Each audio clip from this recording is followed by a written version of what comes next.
QuoteSoft Duct 4.0 Training Videos, Introduction to Reporting Analytics.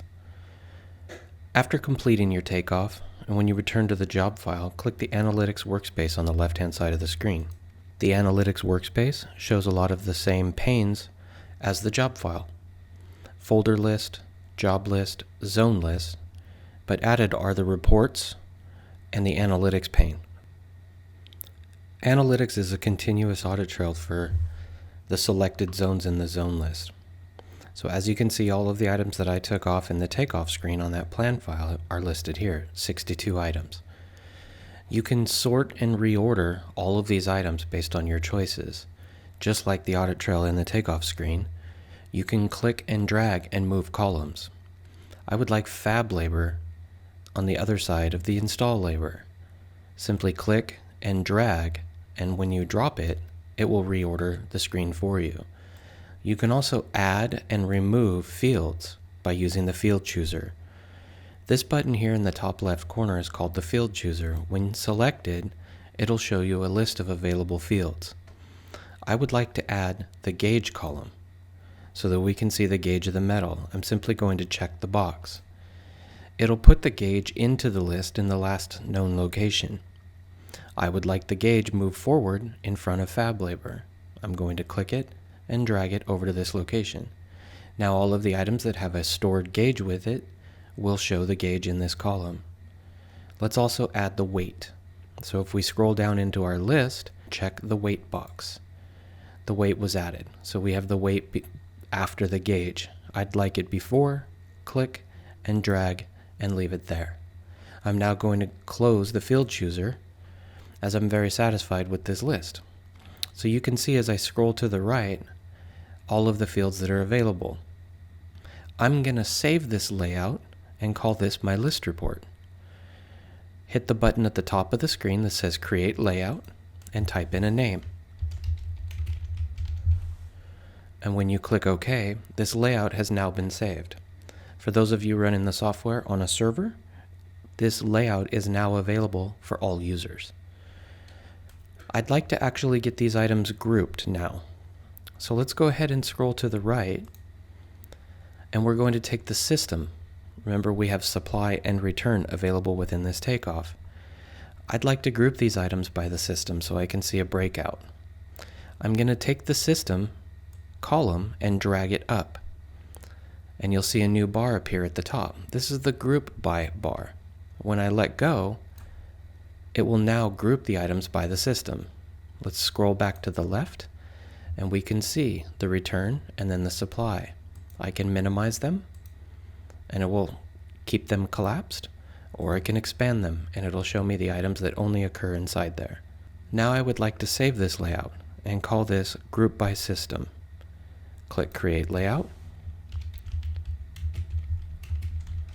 and type in a name for the layout, and hit OK. It is now saved. So now I can quickly switch from one layout to another without having to change any of the formatting. One more example that we can do is I would like to make a rectangular item group by name report. So in order to do this, we have to add a field to the analytics pane that we can filter by. I'm going to go ahead and select the field chooser again and check the box for type. Close the field chooser, and I'll scroll over to the right, and it's the last field. I'm now going to take this field and I'll move it to the left over by zone so that we can see it a little easier. Now I'm going to click the filter button at the top. I'm going to uncheck catalog items so that only rectangular items show up in this report. And anytime you apply a filter to a grid, that filter header highlights yellow so that it's kind of a visual reminder letting you know that you have a filter turned on. So now you can see, if I scroll back to the left, I only have the rectangular items visible in this report.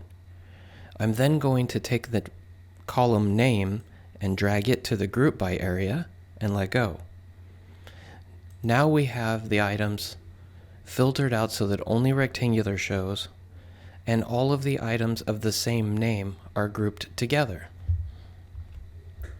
Next, I would like to add the ability to get a total length for all of the rectangular ductwork on this report.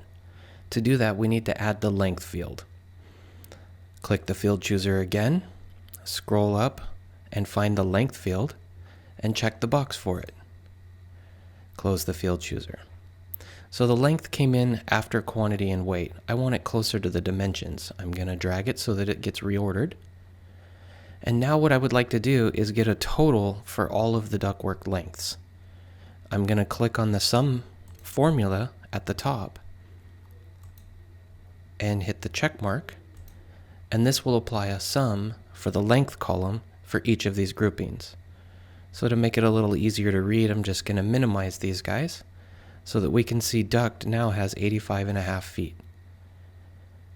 Go ahead and create this layout, and I'll call this the rectangular group list.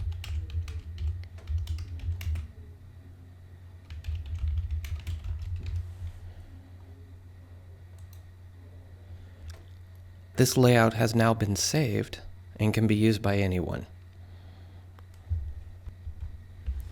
Now that we've created a few layouts, let's export them to Excel. Let's switch back to the list report first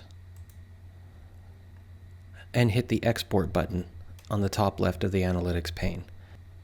When the Excel sheet comes up, you'll see that it's got the name of your layout in the top left, list report, so that we know how we ran it.